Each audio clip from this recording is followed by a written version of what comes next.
Hi everyone, I'm Coach Greg, and in this video, we're going to talk about how to properly get rid of excess fat. We'll also look at some myths, how to lose fat more productively, the relationship between glycolytic work and expenditure, and much more. First of all, let's talk about some basic myths. There is this myth that fat starts to burn when all the glycogen has been burned. This is complete nonsense. Let's break down how fat burns.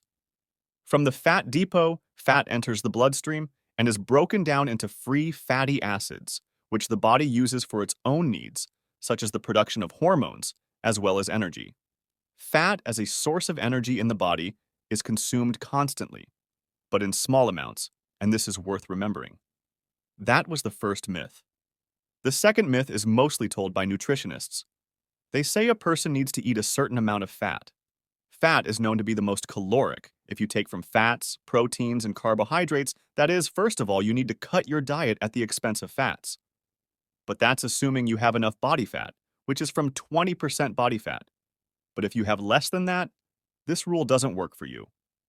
So why am I talking specifically about people with a lot of body fat? The body will use your own fats to produce hormones. They also get into the blood, and from them will produce hormones. Next, we will talk about what is better strength training or simple walking, but we will deal with it from the point of view of fat burning. Let's take an average person weighing 90 kilograms. For example, he went to strength training, for 2.5 hours. The number of calories burned will be about 250, 300 calories, approximately in this range. But this is approximately as much can depend on other factors. Let me give you an example. A person comes to the gym to do heavy squatting. Will he predominantly use fat? No, it's because strength work is predominantly carbohydrate-based. And considering the fact that many people immediately cut carbohydrates when they adjust their diet, they have a strong feeling of hunger, apathy, and poor health. And without fats, we can feel good, but with less productivity. But the body is very hard to exist without carbohydrates. If the body does not have enough carbohydrates, it will use proteins, which is a very wrong use of these resources. Since protein is what our muscles are made of. For example, we reduced carbohydrates, we reduce the carbohydrate depot, gluconeogenesis occurs, proteins are converted into carbohydrates. It is not productive as a result of which we catabolize muscles, and as a result, we get nothing. Let's see how it should be. First of all, you need to consume enough carbohydrates. You also need to consume low fat if you have a high percentage of subcutaneous fat. What about protein? Protein should be consumed 7 to 2 g of protein per kilogram of body weight. So protein is the one component that's not even up for discussion. See what the relationship is. Fats are minimal. The body will use its own fat as sources for endocrine systems and such. For example, you have a non-workout day. At this point, you need to conversely reduce carbs a little bit, but as long as you feel normal. Now let's talk about protein and what makes it so good. It's hard to eat a lot of protein, but it's easy enough to go overboard with fat.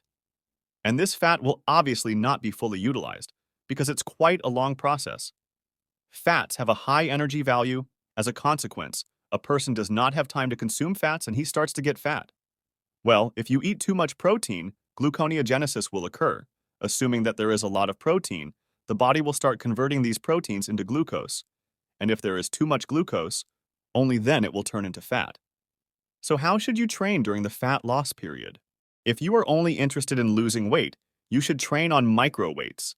This will keep you athletic, and you will also be able to preserve your sugar stores. That's basically it. Now let's talk about light cardio. It should be interval because there is a local depot, which is in the muscle, is saccharides, as well as in the liver.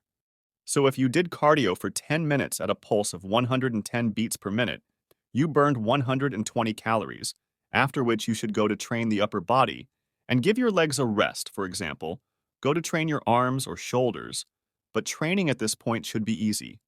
For example, you trained like 30, 40 minutes, you burned 110, 120 calories again, after that you need to go back to cardio. That was an example of interval cardio, but you can also do long cardio. There's nothing wrong with that. Next, let's talk about optimizing consumption. First of all, the day should be spent actively. For example, wake up in the morning, walk for 15 minutes, then have lunch. Also walk for 15 minutes in a light intensity. It will burn your fat. you do not need to use the gym as a means of fat burning. The most important thing is to spend the day actively. It will be very useful in the period of fat loss. This is where I want to end. The main topics have been covered in this video, and I can help you build a proper workout and nutrition plan in my online introduction in my Telegram, link in the description. See you in the next video.